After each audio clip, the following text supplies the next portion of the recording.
أعوذ بالله من الشيطان الرجيم.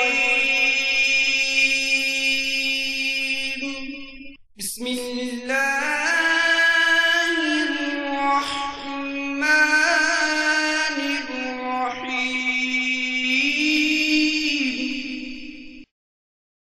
وفاقی وزارت برائے مذہبی امور کی طرف سے جاری کردہ مکتوب کا اردو خلاصہ. دعوت اسلامی ایک غیر سیاسی پرامن سب سے بڑی مذہبی تحریک ہے جو کہ ملک اور بیرون ملک قرآن و سنت کے مطابق اسلام کا پیغام عام کرنے میں مصروف عمل ہے. یہ تحریک مکمل غیر سیاسی ہونے کے ساتھ ساتھ انتہا پسندی اور دہشت گردی سے پاک ہے. وفاقی وزارت برائے مذہبی امور اس تحریک کے نیکی کی دعوت عام کرنے کے انداز اور اس سے متعلق دیگر تمام امور سے مطمئن ہے.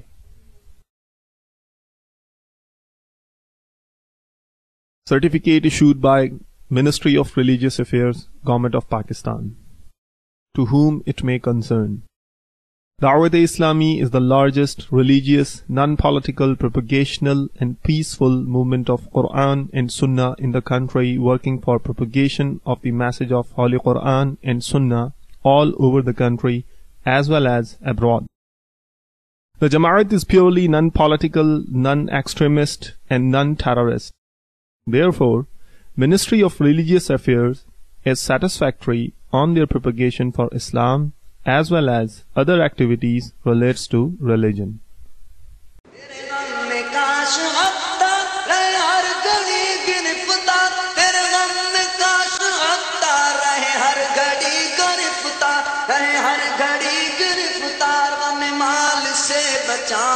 غم مال سے بچانا، غم مال سے بچانا، مدنی مدینے والے مدنی، مدینے والے مدنی، مدینے والے.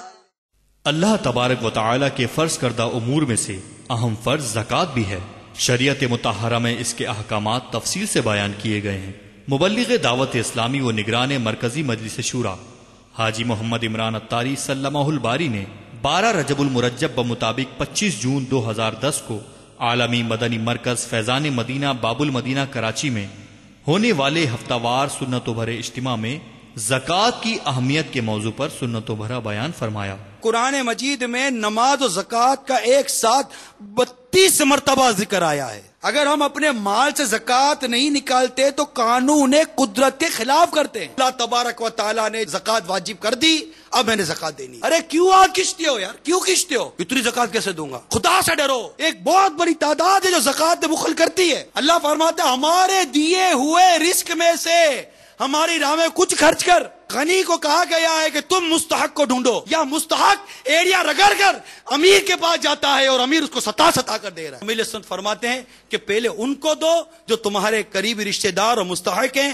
اس سے جو بچ جائے تو میری دعوت اسلامی کو دے دو. دعوت اسلامی جہاں مناسب سمجھے وہاں نیک و جائز کام میں خرچ کرے. ہر کوئی امیر غریب سارے کہ میں کچھ نہ کچھ دعوت اسلامی کے مدنی کاموں میں اپنا مالی حصہ ضرور ملاؤں گا. اس بیان کی وی سی ڈی دعوت اسلامی کا اشاعتی ادارہ مکتبۃ المدینہ مختلف مواقع کے مناظر اور آواز کی مکسنگ کے ساتھ پیش کرنے کی سعادت حاصل کر رہا ہے. آپ بھی اس بیان کو اول تاخر ملاحظہ فرمائیے. انشاءاللہ عز و جل زکوٰۃ کے بارے میں انتہائی اہم معلومات حاصل ہوں گی.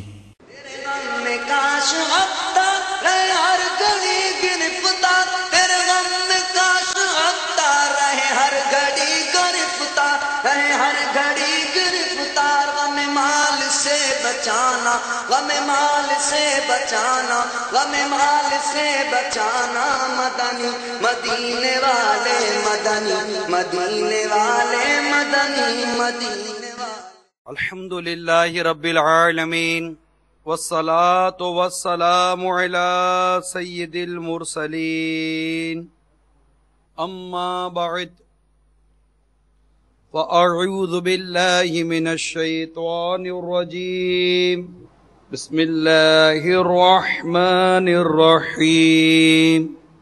الصلاة والسلام علیک یا رسول اللہ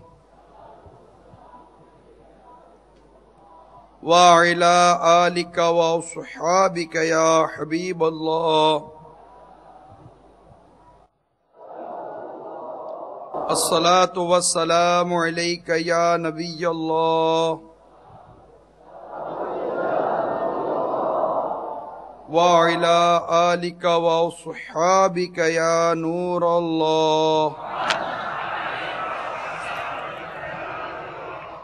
نبی رحمت شفیع امت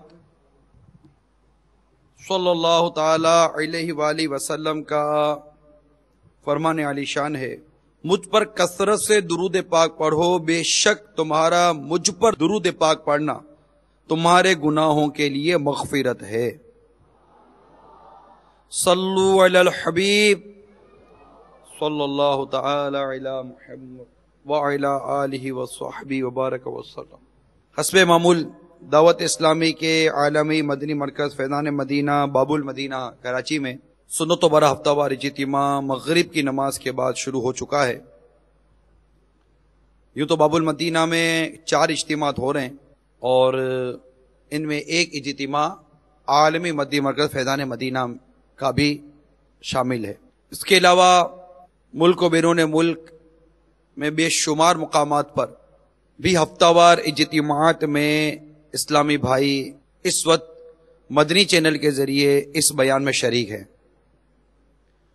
نیز گھروں میں ناظرین بھی ہمارے ساتھ ہفتہ وار اجتماع میں ہیں. اللہ تعالی ہم سب کی حاضری اپنی بارگاہ میں قبول و منظور فرمائے اور ہماری مغفرت کا ذریعہ بنائے. میٹھے میٹھے پیارے پیارے اسلامی بھائیوں، دعوت اسلامی کے اشاعتی ادارے مقتوۃ المدینہ کی مطبوعہ مقتوۃ المدینہ کی شائع کردہ چھاپی ہوئی کتاب پرنٹڈ بک جہنم میں لے جانے والے اعمال کے صفحہ نمبر 553 553 پر ایک عبرت انگیز حکایت نقل ہے کہ تابعین کی ایک جماعت حضرت سیدنا ابو سنان رضی اللہ تعالی عنہ کی زیارت کے لیے گئی. جب یہ جماعت ان کی خدمت میں حاضر ہو کر بیٹھ گئی تو انہوں نے ارشاد فرمایا، ہمارے ساتھ چلو، ہم اپنے ایک پڑوسی سے ملنے جا رہے ہیں. اس کے بھائی کا انتقال ہو گیا ہے، اس سے تعزیت بھی کر لیں گے. محمد بن یوسف فریابی رحمت اللہ تعالی علیہ فرماتے ہیں ہم ان کے ساتھ چل دیے. جب اس شخص کے پاس پہنچے تو اسے اپنے بھائی پر بہت زیادہ گریہ و زاری کرتے اور روتے ہوئے پایا. ہم اسے تعزیت کرنے لگے اور تسلی دینے لگے، مگر اس پر تعزیت اور تسلی کا کوئی اثر نہ ہوا. ہم نے اس سے پوچھا کیا تمہیں معلوم نہیں کہ موت سے چھٹکارے کا کوئی راستہ نہیں؟ اس نے کہا کیوں نہیں؟ مگر میں تو اس عذاب پر رو رہا ہوں جو میرے بھائی کو صبح و شام ہوتا ہے. ہم نے پوچھا کیا اللہ عز و جل نے تمہیں غیب پر مطلع فرمایا ہے؟ اس نے کہا نہیں، مگر جب میں نے اسے دفنایا اور قبر کی مٹی برابر کر دی اور لوگ واپس پلٹ آئے تو میں اس کی قبر کے پاس بیٹھ گیا. اچانک اس کی قبر سے یہ آواز آئی، وہ کہہ رہا تھا آ لوگو، آ لوگ عذاب کا سامنا کرنے کے لیے مجھے تنہا چھوڑ گئے. حالانکہ میں روزے رکھتا اور نماز پڑھتا تھا، میں روزے رکھتا اور نماز پڑھا کرتا تھا. پھر وہ شخص کہنے لگا اس کی بات نے مجھے رلا دیا. پھر میں نے اس کی حالت دیکھنے کے لیے قبر سے مٹی ہٹائی تو قبر میں آگ کو دہکتے ہوئے پایا اور اس کی گردن میں آگ کا توق دیکھا تو بھائی کی محبت مجھ پر غالب آ گئی. میں نے وہ توق اس کے گلے سے نکالنے کے لیے اپنا ہاتھ آگے بڑھایا تو میری انگلیاں اور ہاتھ جل گیا. پھر اس شخص نے ہمیں اپنا ہاتھ نکال کر دکھایا، وہ جل چکا تھا. پھر اسے بتایا، میں نے اس پر مٹی ڈالی اور لوٹ آیا. اب میں اس کے حال پر کیوں نہ روں اور غم کیوں نہ کروں؟ میں نے اسے پوچھا تمہارا بھائی دنیا میں کون سا عمل کیا کرتا تھا؟ تو اسے بتایا وہ اپنے مال کی زکوٰۃ ادا نہیں کرتا تھا. ہم نے کہا یہ واقعہ تو اللہ عز و جل کے اس فرمان کی تصدیق کرتا ہے جو سورہ آل عمران پارہ نمبر 4 کے اندر موجود ہے، اور جو بخل کرتے ہیں اس چیز میں جو اللہ نے انہیں اپنے فضل سے دی، ہرگز اسے اپنے لیے اچھا نہ سمجھیں بلکہ وہ ان کے لیے برا ہے، ان قریب وہ جس میں بخل کیا تھا قیامت کے دن ان کے گلے کا توق ہوگا۔ ترجمہ کنز الایمان بیان کیا، جبکہ تمہارے بھائی کو اس کی قبر ہی میں قیامت تک کے لیے عذاب شروع ہو گیا۔ پھر ہم اس کے پاس سے لوٹ کر رسول اکرم نور مجسم شاہ بنی آدم صلی اللہ تعالی علیہ وسلم کے صحابی حضرت سیدنا ابو ذر رضی اللہ تعالی عنہ کے پاس حاضر ہوئے اور اس شخص کا واقعہ سنا کر عرض کی، غیر مسلم بھی مرتے ہیں، کفار بھی مرتے ہیں، ہمیں اس پر کوئی عذاب نظر کیوں نہیں آتا؟ انہوں نے ارشاد فرمایا، ان لوگوں کے جہنمی ہونے میں تو کوئی شک نہیں، جبکہ اللہ عز و جل مومن کا عذاب تمہیں اس لیے دکھاتا ہے کہ تم عبرت حاصل کرو۔ صلو علی الحبیب، توبوا الی اللہ، صلو علی الحبیب۔ میٹھے میٹھے اور پیارے پیارے اسلامی بھائیوں، مدنی چینل کے ناظرین، مختلف مقامات پر ہفتہ وار اجتماع میں جمع ہو کر سننے والے اسلامی بھائیوں،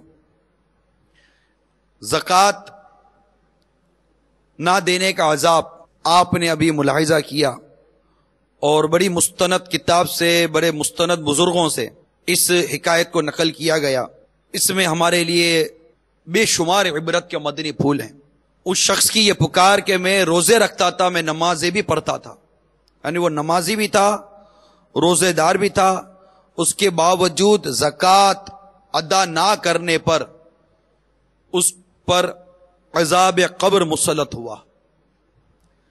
اور اس میں ایک بہت ہی اہم پہلو اجاگر کیا گیا کہ جب سرکار صلی اللہ تعالی علیہ وسلم کے صحابی سے پوچھا گیا کہ آخر غیر مسلم بھی مرتے ہیں اور ہمیں ان کے عذاب قبر کے بارے میں دکھایا نہیں جاتا، لیکن مسلمان کے عذاب قبر کا معاملہ کیوں ہم پر بعض اوقات منکشف ہو جاتا ہے؟ اور یہ واقعتاً دیکھتے ہیں کہ یہ چیزیں ظاہر ہو جاتی ہیں۔ اور بڑا پرمغز جواب آپ نے ارشاد فرمایا کہ غیر مسلم کے عذاب قبر میں شکی کیا ہے؟ وہ تو مطلب کافر کے لیے تو عذاب ہی عذاب ہے نا، اس کا کیا عذاب کے بارے میں مطلع کیا جائے؟ یہاں تو مسلمانوں کو چونکا دینے کے لیے، مسلمانوں کی عبرت کے لیے، مسلمانوں کو سبق حاصل کرنے کے لیے، اور مسلمانوں کو ان واقعات سے اپنی اصلاح کے مدنی پھول حاصل کرنے کے لیے یہ سارے مناظر دکھائے جاتے ہیں۔ قرآن پاک کی وہ آیت کریمہ اس کے بعد نقل کی گئی ہے، ترجمہ کنز الایمان اس میں لکھا گیا ہے، تو جس نے دیکھا تو اپنے بھلے کو، اور جو اندھا ہوا اپنے برے کو، اور میں تم پر نگہبان نہیں۔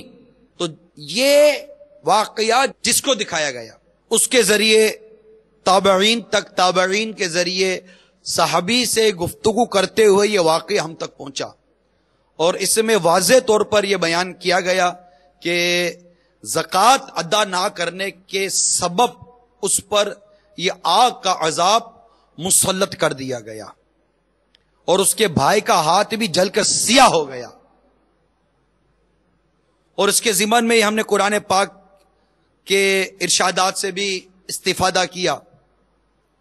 تو میرے میٹھے اور پیارے اسلامی بھائیوں، بالخصوص مسلمانوں کی ایک بہت بڑی تعداد ان دنوں میں اپنی زکوٰۃ نکالتی یا کیلکولیشن کرتی ہے۔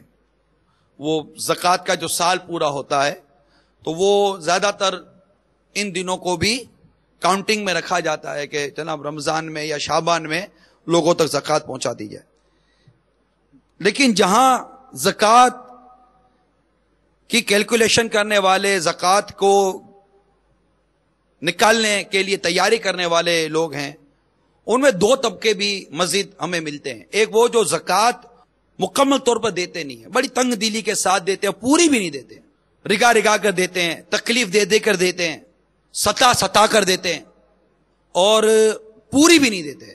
زکوٰۃ کی جو کیلکولیشن ہے اس کو شریعت کے مطابق کرنے کا بھی اس قدر سلیقہ ہر ایک کو نہیں ہوتا۔ میں یہ نہیں کہتا کہ سب کو نہیں ہوتا، ہر ایک کو نہیں ہوتا، اور زکوٰۃ کی پراپر کیلکولیشن کے لیے ہر کوئی اہل علم سے، علماء اہل سنت سے، دارالفتا اہل سنت سے یوں رجوع کرتا ہو کہ جناب اب میں اس کو کس طرح کیلکولیشن کروں. کوئی ایک بات کا فارمولہ تیار ہو جائے تو پھر کوئی اتنا زیادہ پرابلم نہیں ہوتا، لیکن پھر راستے بہت ڈھونڈتا ہے بندہ، کیونکہ بخل اس پر چونکہ غالب ہوتا ہے. اور زکوٰۃ ادا نہ کرنے والے پر تو بخل کا 100% اطلاق ہے نا، کہ اس اب بخیل ہونے کے آپ کو رہا نہیں تو زکوٰۃ ہی نہیں دیتا، اس کے بخیل ہونے میں کوئی شک نہیں ہے کہ یہ بخیل ہے. اور اپنے مال کو بعدوں کا چھپاتا بھی ہے، اپنے مال کو پوری کیلکولیشن نہیں کرتا. اب زکوٰۃ ایک ایسی چیز ہے کہ کوئی بھی آپ کے مال کو کیلکولیشن کرنے کے لیے آئے گا تھوڑی کوئی. آپ کہیں گے جناب میں نے 1 کروڑ روپے کی زکوٰۃ نکالی ہے تو 1 کروڑ کی زکوٰۃ آپ کی بنتی ہوگی، وہ تو آپ جانے اور آپ کی کیلکولیشن جانے. یہ ایک ایسی عبادت ہے کہ جو آپ جانتے ہیں کہ آپ نے زکوٰۃ کی کیلکولیشن کرنی ہے، جبکہ آپ مالک ہیں اور آپ کے پاس سونا چاندی، بینک بیلنس اور دیگر جو اسے مطلب مال نامی ہوتا ہے اور چیزیں جو ہوتی ہیں. کیونکہ میرا اس وقت پوائنٹ آف ویو یا میرا موضوع اس وقت زکوٰۃ کے مصارف یا کن کن اشیاء پر زکوٰۃ ہے، کیا اس کی کیلکولیشن ہے، چونکہ یہ میرا موضوع نہیں ہے. انشاءاللہ عز و جل اس پر بھی مدنی چینل کے ذریعے، دیگر مبلغین کے ذریعے مکمل طور پر انشاءاللہ آگاہی دی جائے گی. مکمل طور پر ایک پورا خصوصی مدنی مکالمہ ہوگا جس کا موضوع زکوٰۃ ہوگا، جس میں زکوٰۃ کی تمام تر پہلو پر انشاءاللہ تعالی بڑی سیر حاصل بحث کی جائے گی اور اسلامی بھائیوں تک مکمل طور پر کوشش کی جائے گی کہ معلومات فراہم کر دی جائے. میرا موضوع زکوٰۃ کے ادا کرنے میں جو سستی کرتے ہیں اور یا دیتے نہیں ہیں، کیلکولیشن مکمل نہیں کرتے، زکوٰۃ دبا لیتے ہیں. تو آپ نے زکوٰۃ دبا لی، کسی کو نہیں پتا. آپ نے کہا میری 1,00,000 روپے کی زکوٰۃ بنتی ہے، ٹھیک ہے، 1,00,000 کی بنتی ہوگی، ہمیں کیا پتا کہ آپ کی 10,00,000 کی بنتی ہے. آپ نے کہا میرے پاس زکوٰۃ ہی واجب نہیں ہے، زکوٰۃ ہی فرض نہیں ہے، ٹھیک ہے، نہیں ہوگی، آپ کہہ رہے تو نہیں ہوگی. ہم تو آپ کی کوئی پراپرٹیاں مال کی یا مالیات یا یہ چیز گنتی کرنے کے لیے تو آئے نہیں ہے.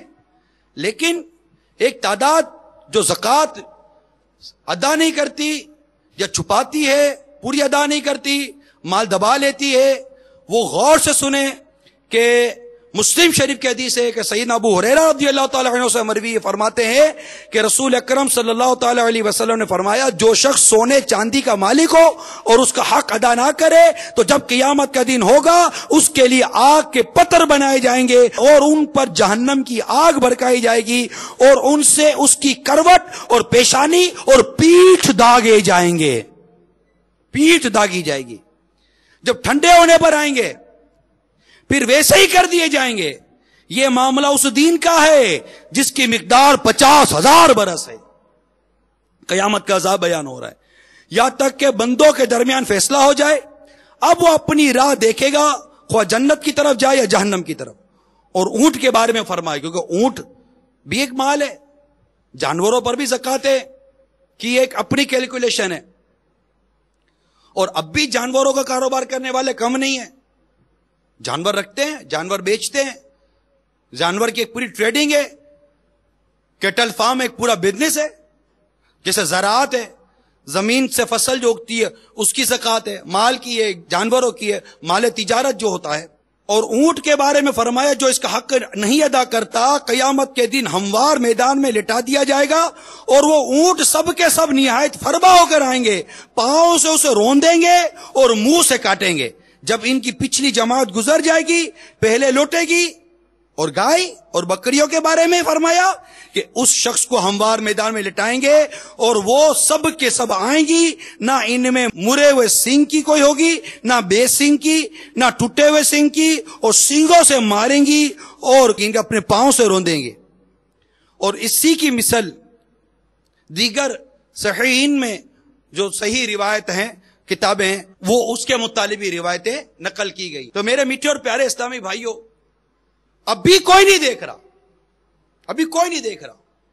ہر ایک جہاں سے میں اس وقت بیان کر رہا ہوں، میرے سے لے کر نیچے اسلام بھائی بیٹھے ہیں، یہاں سے لے کر اب کونے تک، مدنی چینل کے ذریعے یہاں تک، آگے پیچھے جا سن رہے ہیں، اسلامی بہنیں سن رہی ہیں، جا سنا جا رہا ہے. ہر کوئی غور کرے، مجھ پر اللہ تبارک و تعالیٰ نے زکوٰۃ واجب کر دی، اب میں نے زکات دینی ہے. یہ اللہ تعالیٰ نے مجھے مال دیا ہے, اس مال پر اللہ تعالیٰ نے مجھ پر زکات واجب کی ہے, مجھ پر زکات فرض کی ہے. میں انتہائی دیانت کے ساتھ کہ مجھے تو اللہ کو جواب دینا ہے نا, اللہ کو جواب دینا ہے, حساب دینا ہے. جسے قیامت کے حساب کا خوف ہو اور جس سے عذاب جہنم کا ڈر ہو, ایسا ڈر جیسا ڈر ہونے کا حق ہے. یوں تو ہر کوئی کہے گا کہ مجھے جہنم سے خوف ہے, اور ہونا بھی چاہیے, لیکن اس جگہ پر آ کر کہ جہاں اللہ کی راہ میں مال خرچ کرنا ہے, بندہ بخل کرتا ہے. کوئی مانگنے کے لیے آئے تو دیتا نہیں ہے, دیتا ہے تو ستا کر دیتا ہے, غور نہیں کرتا. اللہ تبارک و تعالیٰ کا یہ مجھ پر کتنا بڑا احسان ہے, کتنا بڑا احسان ہے کہ اللہ تعالیٰ نے مجھے مال دیا ہے. ایک زکات لینے کے لیے آیا ہے, ایک زکات دینے کے لیے جا رہا ہے, زکات دینے کے لیے جا رہا ہے. وہ غور نہیں کرتا کہ اللہ تعالیٰ نے مجھے یہ مقام عطا کیا, اللہ تعالیٰ نے مجھے سعادت عطا کی ہے کہ میرے پاس یہ مال ہے, اور میں اس مال کو ادا کر کے اللہ تعالیٰ کو راضی کرنے کی کوشش نہیں کروں گا. زکات دینے کی فضیلتیں, زکات دینے کے فضائل کتنے, ذرا بندہ اس پر غور کرے تو اس کی آنکھیں کھل جائیں. اور پھر یہ دیکھا جائے کہ زکات میں حکمتیں کتنی پوشیدہ ہیں. اب غور کریں, قدرتی بات ہے کہ اللہ کی راہ میں جب مال خرچ کیا جائے تو خرچ کرنے سے اللہ کی راہ میں بڑھتا ہے.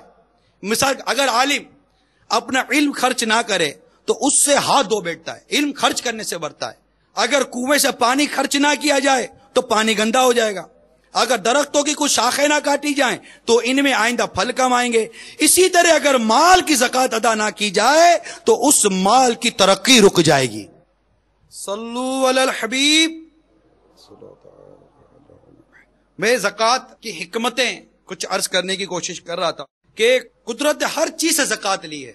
بیماری تندرستی کی زکات ہے, نیند بیداری کی زکات, تکلیف راحتوں کی زکات, کھیتوں میں کچھ گلے کا برباد ہو جانا اور پرندوں کا کھانا, یہ پیداوار کی قدرتی زکات ہے, پیداوار کی قدرتی زکات ہے. اگر ہم اپنے مال سے زکات نہیں نکالتے تو قانون قدرت کے خلاف کرتے ہیں. کہ یوں دیکھیں کس طرح زکات لینے کا, زکات وصولی کا اور یہ نکلنے کا پورا ایک ذریعہ بنے گئے. یہ قرآن پاک میں جو سورہ بقرہ کی جو ابتدائی سورت میں جو آیت کریمہ ہے, وَمِمَّا رَزَقْنَاهُمْ يُنْفِقُونَ, اس آیت کریمہ کے تحت یہ مطلب کہ بیان کیا گیا ہے, یعنی ہمارے دیے ہوئے میں سے کچھ ہماری راہ میں خرچ کرتے ہیں, تو اس کے تحت یہ بیان کیا گیا ہے. پھر ایک اور حکمت سنیے, اگر کسی کی کوئی چیز ضرورت سے زائد بچی جائے تو وہ اور جگہ بھی خرچ ہونی چاہیے. یہ حکمت ہے, اس کو اس بات سے سمجھیے. بھینس گائیں, اس کے بچے کی ضرورت سے زیادہ دودھ یہ بناتی ہیں, ان کے اندر ان کے بچوں سے کی ضرورت سے زیادہ دودھ ہوتا ہے. تو کیا پتا چلا کہ جو بچوں کے علاوہ جو زیادہ وہ کسی اور کا ہے, تو وہ جو زیادہ ہے وہ کسی اور کا ہو گیا نا. اور ہم دیکھتے ہیں کہ باقاعدہ کسی اور جگہ استعمال ہوتا ہی ہے بچوں کے علاوہ. تو قدرت نے آپ کو آپ کی ضرورت سے زیادہ مال دیا ہے تو یقیناً اس میں فقراء اور مساکین کا بھی حصہ ہے. زائد چیز کو علیحدہ کرنا ہی ضروری ہے. آپ کے بڑے ہوئے ناخن اور بال, لبیں وغیرہ علیحدہ ہونی چاہیے. اسی طرح پیٹ کا فضلہ بھی خارج ہونا چاہیے, اس کا رہنا بیماری ہے. اسی طرح زکات کا پیسہ بھی علیحدہ ہونا چاہیے کیونکہ اس کا رہنا بیماری ہے. اور اس روایت پر غور کیجئے جو سرکار صلی اللہ تعالی علیہ وآلہ وسلم نے ارشاد فرمایا ہے کہ جس مال سے زکات ادا نہیں کی جاتی وہ اس کے اپنے مال کو برباد کر دیتا ہے. یعنی یہ ارشاد نبوی ہے, پیارا آقا صلی اللہ علیہ وسلم کے ارشاد, زکات کسی مال میں نہ ملے گی مگر اسے ہلاک کر دے گی. اگر مال, اس کی کئی مطلب شروحات بیان کی گئی ہیں, یعنی اگر مال آپ کے زکاتی میں آپ نے نہیں نکالا, اور آپ وہ پہلے عرض کر چکا ہوں, آپ نے نہیں نکالا تو کوئی آپ کو پوچھنے نہیں آئے گا کہ زکات کتنی تھی اور کتنی دی. لیکن اگر وہ زکات کا روپیہ جو آپ نے پراپر نہیں نکالا یا نکالا ہی نہیں ہے اور وہ آپ کے مال میں رہ گیا تو زکوٰۃ کا یہ مال جو آپ کے مال میں رہ گیا، زکوٰۃ کی وہ مالیت، زکوٰۃ کی وہ رقم جو آپ کے مال میں رہ گئی ہے، کہیں آپ کے اس بچے ہوئے مال کو بھی، وہ بچی ہوئی زکوٰۃ جو آپ نے ادا نہیں کی اور اس کو دبا لیا، وہ آپ کے بچے ہوئے مال کو برباد نہ کر دے۔ یہ بہت ہی اہم ترین بات کر رہا ہوں۔ جو زکوٰۃ دینے میں بخل کرتے ہیں، زکوٰۃ دینے میں کنجوسی کرتے ہیں، زکوٰۃ دینے میں ہاتھ کھینچتے ہیں، ارے کیوں ہاتھ کھینچتے ہو یار، کیوں کھینچتے ہو؟ اللہ فرماتا ہے ہمارے دیے ہوئے رزق میں سے ہماری راہ میں کچھ خرچ کر، ہمارے دیے ہوئے رزق میں سے۔ پیدائش سے لے کر اب تک کی صورتحال پر غور کرو، کیا تھا ہمارے پاس؟ ہمارے پاس جو کچھ ہے ہمارے رب کا دیا ہوا ہے، اور رب نے مال دیا اور شریعت کے احکامات ہم پر نافذ کیے، اور ہم پر 2.5% زکوٰۃ دے دی کہ اپنے مال کا 2.5% تم اللہ کی راہ میں خرچ کر دو، اور ان لوگوں کو دو، ان جگہوں پر دو، تمہاری زکوٰۃ ادا ہو جائے گی۔ پھر زکوٰۃ دینے کے ثواب الگ بیان کیے، زکوٰۃ دینے کے فضائل الگ بیان کیے کہ میرے دیے ہوئے رزق میں سے میری راہ میں خرچ کرو تو میں تمہیں ثواب بھی دوں گا۔ قربان جاؤ میرے رب کی رحمت پر، قربان جاؤ رب کی رحمت پر، کہ مال دیتا رب ہے، مال دیتا رب ہے، احکام دیتا رب ہے، توفیق دیتا رب ہے۔ جو دے رہے اللہ کی توفیق سے دے رہے ہیں، اور اس دینے پر بھی ثواب دیتا رب ہے۔ ہمارا کیا ہمارا کیا؟ کچھ بھی نہیں، خامخواہ بخل کرنا، اور یہ سوچ کر مال نہ دینا کہ یہ میرا ہے۔ جس رب نے دیا ہے وہ لینے پر قادر ہے، جس رب نے دیا وہ لینے پر قادر ہے۔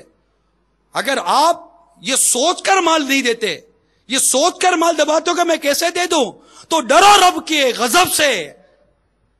وہ قادر مطلق ہے، وہ قہار ہے، وہ جبار ہے، وہ بے نیاز ہے۔ اسے اپنی رحمت سے تمہیں دیا، اپنے فضل سے تمہیں دیا ہے۔ اگر تم اس کے احکام کی خلاف ورزی کرتے ہو اور اس کے بتائے ہوئے ارشاد کے مطابق اس کی راہ میں مال خرچ نہیں کرتے، تو وہ رب ہے آن کی آن تمہارے مال کو واپس لے لے اور تمہیں اس پوزیشن پہ لا کر کھڑا کر دے کہ اب تم زکوٰۃ مانگنے والے بن جاؤ گے، زکوٰۃ دینے والے۔ ڈرو اللہ سے، اے زکوٰۃ نہ دینے والوں خدا سے ڈرو، یہ مال تمہارا نہیں ہے، یہ مال میرے رب نے دیا ہے، اور میرے رب نے فرمایا ہے کہ میرے ان بندوں کا اور ان مقامات کا حق ہے، یہ مال جو تمہیں میں نے دیا ہے اسے اتنا مال نکالو، اس کو دے دو۔ میں نے آپ کو مال دیا اور آپ کو کہا کہ یہاں یہاں خرچ کر دینا، آپ کا کام کیا ہے یار؟ آپ کا کیا کام ہے کہ یہ لو یہ اپنے اوپر خرچ کرو، یہ لو یہ فلاں پر خرچ کرو؟ آپ کا کام کیا ہے؟ جب آپ پراپر خرچ کرو گے تو میں آپ کو اور دے دوں گا نا کہ ہاں یار یہ صحیح آدمی ہے، یہ صحیح آدمی ہے، اس کو میں نے کہا یہ اپنے پر خرچ کر، تو اس نے اپنے پر بھی خرچ کیا۔ میں نے کہا یہ تم یہ کام کرنا، ویلفیئر کا کام کرنا، فلاں کام کرنا، مسجد بنانا، مدرسہ بنانا، غریبوں کی مدد کرنا، یہ تم نے اس پر کام کیا، ہاں یار یہ اچھا آدمی ہے، اس کو اور دیتا ہوں، اس کو اور دیتا ہوں، اس کو اور دیتا ہوں۔ اور اگر خیانت کرتا ہو، بددیانتی کرتا ہو تو اعتماد اڑ جاتا ہے۔ یہ میں ایک دنیاوی مثال دے رہا ہوں۔ جب بندہ اللہ کی بارگاہ میں خرچ کرتا ہے، اللہ کے احکام کے مطابق خرچ کرتا ہے، اللہ کی راہ میں خرچ کرتا ہے، اللہ تعالیٰ اسے انعام اور اکرام سے مزید نوازتا ہے۔ جی ہاں، حکایت بڑی پیاری حکایت نقل کی گئی ہے کہ اللہ تبارک و تعالیٰ نے کسی نبی کو وحی فرمائی، فلاں شخص کی آدھی عمر مالداری میں اور آدھی فقیری میں گزرنے والی ہے، اس سے پوچھو پہلے کون سی چیز چاہیے؟ اس نے عرض کیا میں پہلے مالدار رہنا چاہتا ہوں۔ اس کے اوپر چھوڑا آدھی زندگی مالداری میں اور آدھی زندگی فقیری میں۔ اب اس سے پوچھ لو کہ تمہیں پہلے مالداری کی آدھی زندگی چاہیے یا تمہیں فقیری کی پہلے آدھی زندگی چاہیے؟ اس سے پوچھا گیا، اس نے کہا کہ پہلے مالداری کی آدھی زندگی چاہیے، لیکن اس نے تدبیر کیا کی، اس کو مالداری کی آدھی زندگی مل گئی، اب آدھی کیا تھی، اب فقیری۔ اس نے ترکیب کیا کی، حکمت عملی کیا کی کہ جتنا پیسہ اپنے نفس پر خرچ کرتا اتنا ہی بلکہ اس سے زیادہ فقراء اور مساکین پر خرچ کر دیتا۔ جب اس کی آدھی عمر گزر گئی تو اسی نبی علیہ نبینا علیہ الصلوۃ والسلام پر دوبارہ وحی آئی کہ چونکہ اس نے ہماری نعمتوں کا شکر ادا کیا اور شکر سے نعمتیں بڑھتی ہیں، لہذا اس کی ساری عمر مالداری میں کٹے گی. اب بھی نہیں دو گے، میرا مال ہے، میرا مال ہے. ارے بھائی آپ کا نہیں ہے، یہ آپ کا نہیں ہے مال. بغیر کپڑوں کے پیدا ہوئے تھے دنیا میں، وے کر کے کھانے کے لیے رو رہے تھے. اس رب نے تن ڈھانپنے کو کپڑا دیا، اس رب نے پیٹ بھرنے کو روٹی دیے. بچپن سے مانگ مانگ کر بڑے ہوئے ہو، والد دیتے تھے، ماں دیتی تھی، والد دیتے تھے، ماں دیتی تھی، اور ہمارے حصے کا اللہ تعالیٰ ہمارے ماں باپ کو دیتا تھا، وہ ہم کو دیتے تھے. اور آج جب آپ بڑے ہو گئے اور کچھ کام کر لیا، کچھ سونا مل گیا، کچھ چاندی مل گئی، کچھ ڈالر، کچھ پاؤنڈ، کچھ روپیز مل گئے، کچھ درہم دینار مل گئے، کچھ انڈسٹری، کچھ پراپرٹی بن گئی، اور آپ کا مال کھڑا ہو گیا، اور آپ کا جنا کارخانہ کھڑا ہو گیا، آپ دولت مند بن گئے. اور اب جب زکات کی باری آتی ہے، زکات، اتنی زکات کیسے دوں گا؟ ارے یہ مال آپ کا ہے کب؟ نکالو اس میں سے زکات دو. زکات کی بات ہو رہی ہے، ابھی تو نفلی صدقات کو تو چھیڑ ہی نہیں رہا ہوں، اس کی تو گفتگو ہو ہی نہیں رہی ہے، تو موضوع ہی الگ ہے. تو زکات، یہ اپنے مال سے الگ ہونا یہی لازمی ہے. ہمارے مال میں زکات نہیں ہونی چاہیے، نہیں ہوگی نا. یہ زکات، یہ مال دینا ہی ایسا ہے کہ نعرہ بھی کم لگے گا انشاءاللہ کا، کہ مال نکالنا جو ہے نا. یہ زکات کے بارے میں فیضان زکات میں لکھا ہے کہ زکات کو اللہ تبارک و تعالیٰ نے نماز کے ساتھ بیان کیا، اور فیضان زکات کتاب میں لکھا ہے کہ قرآن مجید میں نماز و زکات کا ایک ساتھ 32 مرتبہ ذکر آیا ہے. 32 مرتبہ. اتنا زور دیا ہے اللہ تعالیٰ نے مال خرچ کرنے پر، اتنا زور دیا ہے، اتنی ترغیب ہے قرآن پاک کے اندر. آیات کے ذریعے ہمیں ترغیب دی گئی، ہمیں زور دیا گیا ہے کہ آپ اللہ کی راہ میں مال خرچ کرو، کیونکہ اس سے نکلتا نہیں ہے، جیب سے نکلتا ہی نہیں ہے. جانے کے لیے ہاتھ یوں چلا جاتا ہے، نکالنے کے لیے ہاتھ نکلتا ہی نہیں ہے، نکلتا ہی نہیں ہاتھ کہ دو دو دو دو نہیں دیتے. اپنے مال پہ خود سام بن جاتے ہو تو دینا پڑے گا. اسی طرح آپ دیکھیے، حکومتیں سہولیات دیتی ہیں، سب کچھ دیتی ہیں، سہولیات دیتی ہیں، ادارے بناتی ہیں، سب کچھ کرا کر آپ کے اوپر ٹیکس لگاتی، اور جو ٹیکس نہ دے وہ حکومت کا مجرم ہے، قانون توڑنے والا ہے. اسی طرح جو زکات نہ دے وہ مجرم ہے، بہت بڑا مجرم ہے، وہ قانون شریعت کو توڑتا ہے. اسلام کی بنیاد جن 5 چیزوں پہ ہے اس میں زکات شامل ہے.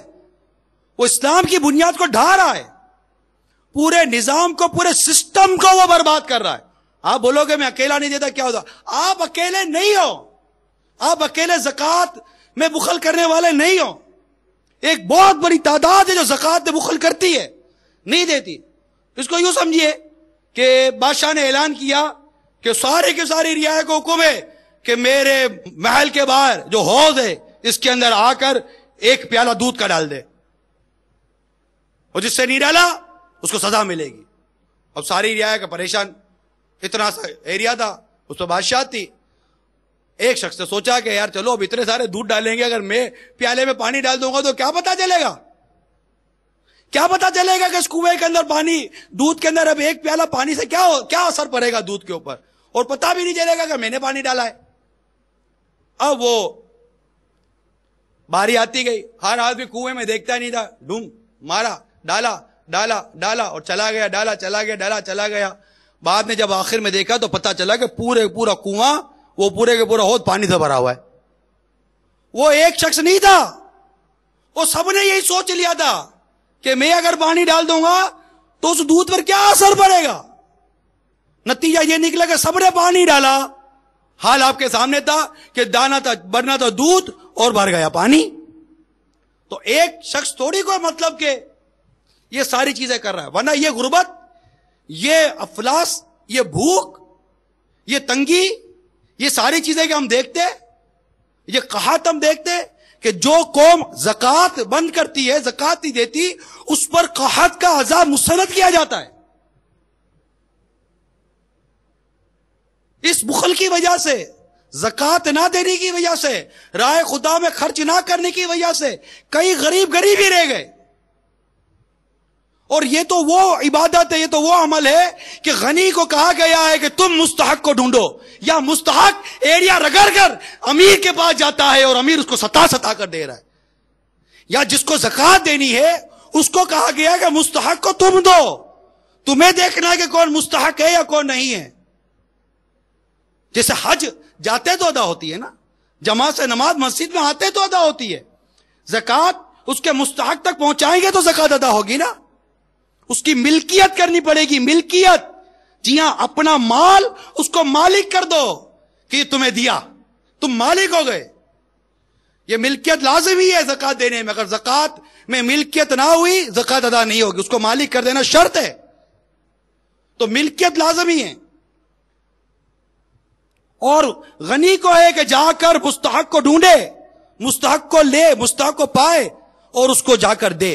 ہاں، اگر مستحق مل ہی جاتا ہے تو زکات تو ادا ہو جائے گی. لیکن ایک چوٹ کرنے کے لیے عرض کر رہا ہوں کہ جو بیٹھے بیٹھے انتظار کرتے رہتے ہیں نا کہ غریب، محتاج، مسکین میرے در پر آئیں، میرے در پر ایڑیاں رگڑیں، میرے گھر کے باہر رش لگے غریبوں کا، وہ پتا چلے کہ ماں بدولت سخاوت کرتے. ارے سخاوت کہاں کی؟ سخاوت کرنی ہے تو اپنے دوسرے مال سے کرو نا، یہ تو زکات ہے. نہیں دو گے تو تمہیں اللہ تبارک و تعالیٰ کی گرفت سے ڈرنا چاہیے. یہ تو دینی ہے، ادا کرنی ہے. پھر اللہ کی محبت، اس کے رسول کی محبت، کتنی پیاری محبت ہے. دنیا کی محبت اس کی مذمت ہے، مال کی محبت اس کی مذمت ہے. زکات ادا کرنے کی ایک اہم ترین حکمت یہ ہے کہ جس بندے نے اللہ وحدہ لا شریک کا کلمہ پڑھا ہے، مسلمان ہوا ہے، اور اپنی جان، اپنی نفس کو اللہ عز و جل کو بیچ دیا، اس نے سودا کر دیا اس سے کلمہ پڑھ کر، بک گیا، بکا ہوا مال ہے. کبھی وقت پڑے تو میدان میں اتر کر اپنی جان دے کر اپنے اس کلمے کا تقاضا پورا کرتا ہے. اور جب رب نے زکات واجب کی تو زکات ادا کر کر اپنے اس کلمے کا تقاضا پورا کرتا ہے کہ مولا میری جان، میرا مال، میری نفس سب کچھ تیرا ہے، میں تیرا ہوں، میں تیرا بندہ ہوں، میرے رب میں تیرا بندہ ہوں. یہ میرا مال بھی تیرا ہے، یہ میری جان بھی تیری ہے. جان کی باری آئے گی مولا جان بھی دوں گا، مال کی باری آئی ہے مولا یہ مال دے رہا ہوں. مال دے اللہ کی بارگاہ میں، مال دبا کر نہ بیٹھے. اس کے چند فوائد لکھے ہمارے بزرگوں نے کہ اس کی وجہ سے مال بربادی وغیرہ سے محفوظ رہتا ہے. یعنی مال کو محفوظ کرنے کے لیے اب آپ کو کوئی کمپنی آ کر کہتی ہے جناب آپ یہ الیکٹرانک سسٹم لگا لیجئے، یہ جناب یہ سیکیورٹی سسٹم لگا لیجئے.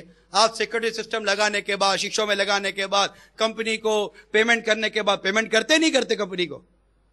آپ کی گاڑی کے اندر لوک تو پہلے لگا ہوا ہے، اس کے بعد بھی سیکیورٹی لاک لگاتے ہیں، اس کے بعد بھی سسٹم لگاتے ہیں، اس کے بعد بھی ٹریکر لگاتے ہیں، طرح طرح کے سسٹم لگاتے ہیں. کتنا اطمینان ہو جاتا ہے کہ کمپنی سیکیور رہ رہی ہے، اپنے کو شیورٹی دے رہی ہے کہ ٹھیک ہے آپ یہ کر لیجئے، آپ کی چیز سیکیور ہو جائے گی، آپ کی چیز محفوظ ہو جائے گی. آپ لوکر میں رکھتے ہیں، بینک کہتی ہے جناب آپ محفوظ ہو جائیں گے، آپ لوکر میں رکھ دیجئے، فلاں کر دیجئے، فلاں کر دیجئے. ساری باتیں کر کے کتنے مطمئن ہو جاتے ہیں. ہمارے آقا صلی اللہ تعالی علیہ وآلہ وسلم نے ہمیں ارشاد فرمایا، ہماری شریعت ہماری رہنمائی کرتی ہے اور اس طرح کا ہمیں مطلب کہ ذہن دے دیا گیا ہے، کنفرم ذہن دے دیا گیا ہے کہ تم اپنے مالوں کی زکات دے کر اپنے مالوں کو مضبوط قلعے میں محفوظ کر دو، محفوظ کر دو.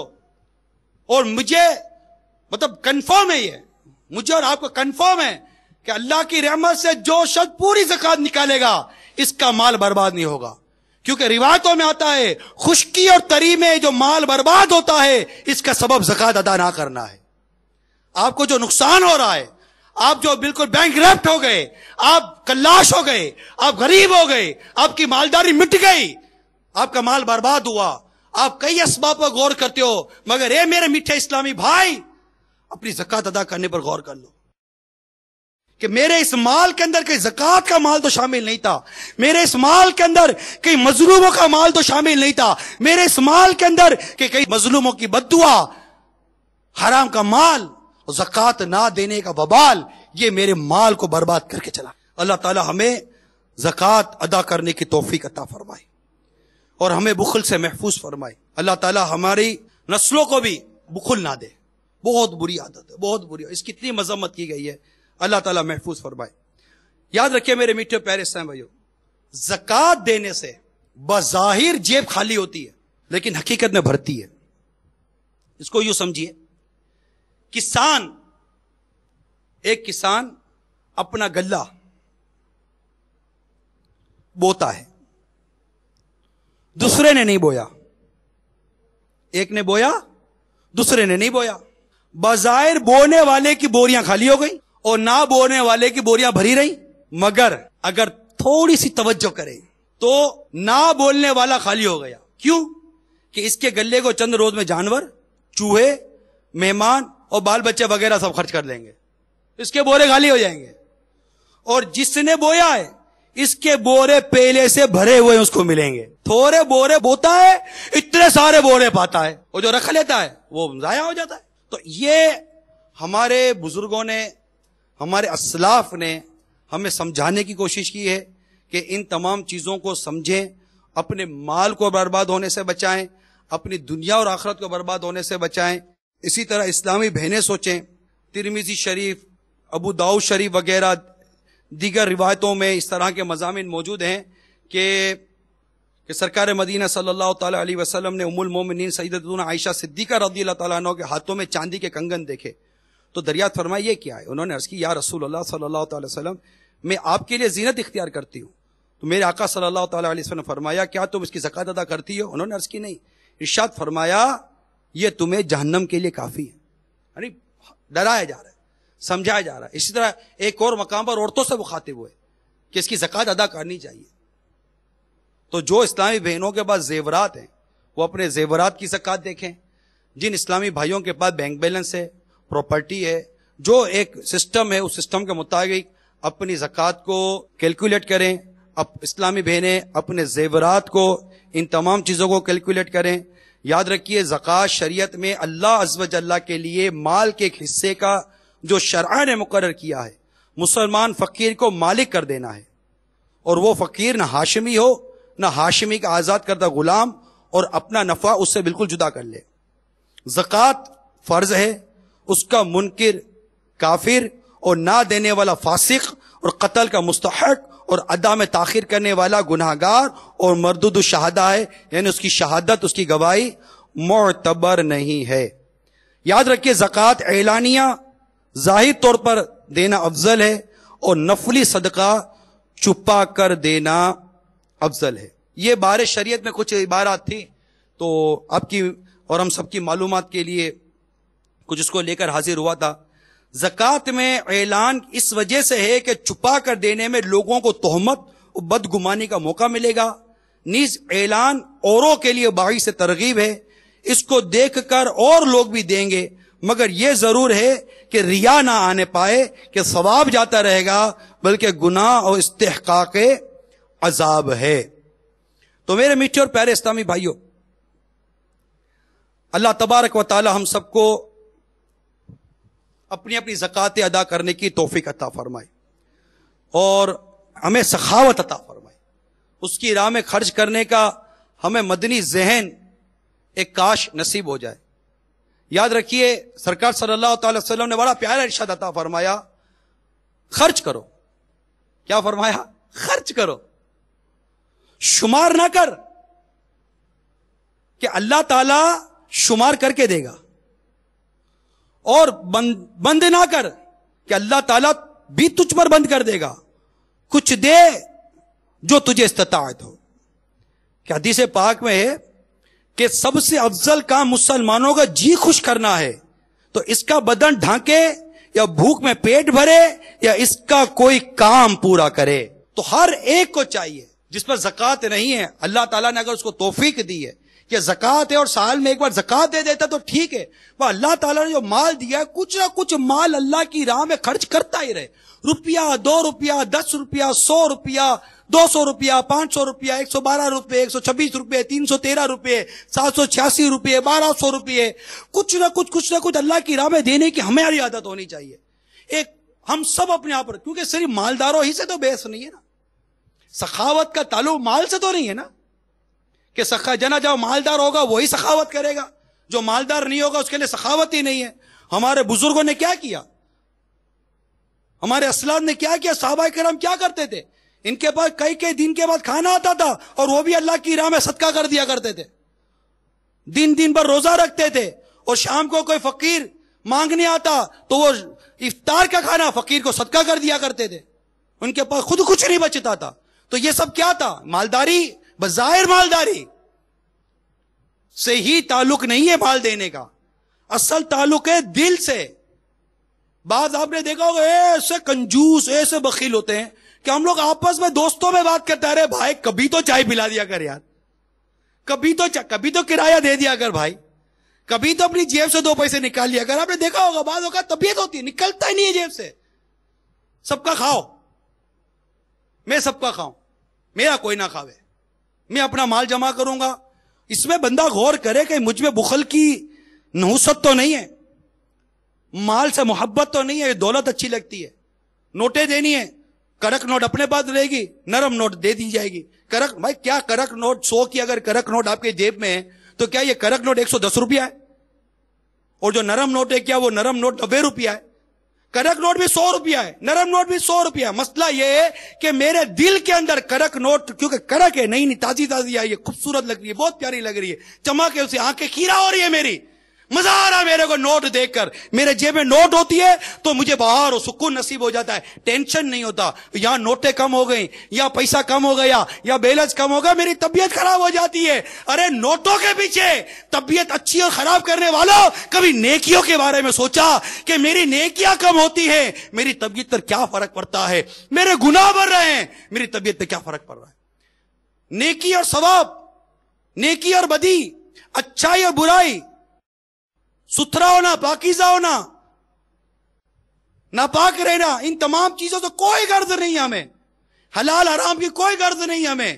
مال آنا چاہیے، مال جیب میں، ہاں سکون ہے، مزہ آ رہا ہے، گھر میں بھی سکون ہے، بیوی بچوں کے ساتھ پیار سے بات کریں گے. اور جن کے گھروں میں ٹینشن ہے جا کر پوچھو، وہ کہتے ہیں کیا کرے، کاروبار نہیں ہے، کیا کرے، مال نہیں ہے. ارے مال اور کاروبار ہوگا تبھی حسن اخلاق آئے گا. کیا حسن اخلاق دولت سے خریدا جاتا ہے؟ کیا حسن اخلاق مال سے خریدا جاتا ہے؟ کیا نرمی مال سے خریدی جاتی ہے؟ کیا نرمی دولت سے خریدی جاتی ہے؟ کیا شفقت و محبت یہ ڈالر اور درہم اور دینار سے خریدی جاتی ہے؟ نہیں. اخلاق یہ خریدے نہیں جاتے. اخلاق تو اللہ کی عطا ہے، اللہ جسے چاہے عطا کر دے. ہم نے اپنی اخلاقیات کو دولت کے ساتھ باندھ دیا ہے، ہم نے ہمارے کردار کو دولت کے ساتھ باندھ دیا ہے. دولت آتی ہے تو کردار تبدیل ہو جاتا ہے، دولت جاتی ہے تو کردار تبدیل ہو جاتا ہے. یہ مال کی محبت ہے جو ہمیں زکوٰۃ ادا نہیں کرنے دیتی. یہ مال کی محبت ہے جو اللہ کی راہ میں خرچ نہیں کرنے دیتی. میٹھے میٹھے پیارے پیارے اسلامی بھائیوں، ہمیں اللہ کی راہ میں خرچ کرنے کا ذہن بنانا پڑے گا. اور یہ سسٹم جو اسلام نے ہمیں دیا ہے 2.5% اپنی زکوٰۃ دو، اس کو پراپر ادا کرنی پڑے گی. آپ دیکھیں اللہ تبارک و تعالی ہمیں توفیق دے، اگر میرے سارے غنی جن پر زکوٰۃ واجب ہو گئی، جن پر زکوٰۃ لازم ہو گئی، اگر یہ اپنی پراپر کیلکولیشن کے ساتھ اور درست مقام پر زکوٰۃ دے دے، انشاءاللہ عز و جل ہمارے معاشرے سے غربت، بھوک، پیاس، افلاس اللہ نے چاہا تو ختم ہو جائے گا. دیجیے اللہ کی. اور جو سب سے پہلے جن کا حق ہے، اللہ کے بندوں میں جن کا حق ہے، جو غربا مساکین ہے، جو آپ کے قریبی رشتہ دار ہیں، دیجیے. میرے امیر سنت اللہ تعالیٰ ان پر کروڑوں رحمت نازل فرمائے. ایک ایسا تاریخی جملہ فرمایا، ایک بانی تحریک، ایک بانی دعوت اسلامی جو دیکھتا ہے کہ میری تحریک کروڑوں اخراجات کے ساتھ چلتی ہے، لیکن جب زکوٰۃ اور عطیات، فطرہ اور کھالوں کے بارے میں ہمارا ذہن بنایا جاتا ہے تو امیر سنت فرماتے ہیں کہ پہلے ان کو دو جو تمہارے قریبی رشتہ دار اور مستحق ہیں، اس سے جو بچ جائے تو میری دعوت اسلامی کو دے دو. ارے کون کہتا ہے یہ؟ کون کہتا ہے یہ؟ میرا پیر کہتا ہے، یہ میرا پیر کہتا ہے. اللہ کی کروڑوں رحمت ہو.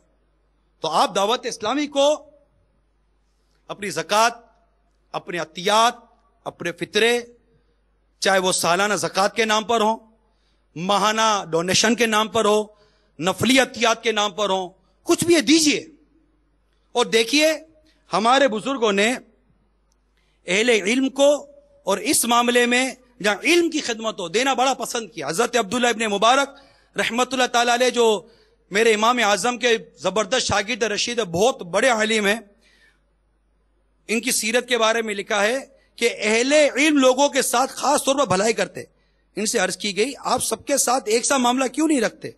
فرمایا میں انبیاء علیہم السلام کے بعد عام لوگوں سے نہ کہ صحابہ سے علماء کے سوا کسی کے مقام کو بلند نہیں جانتا. انبیاء صحابہ پھر علماء کا مقام ہے.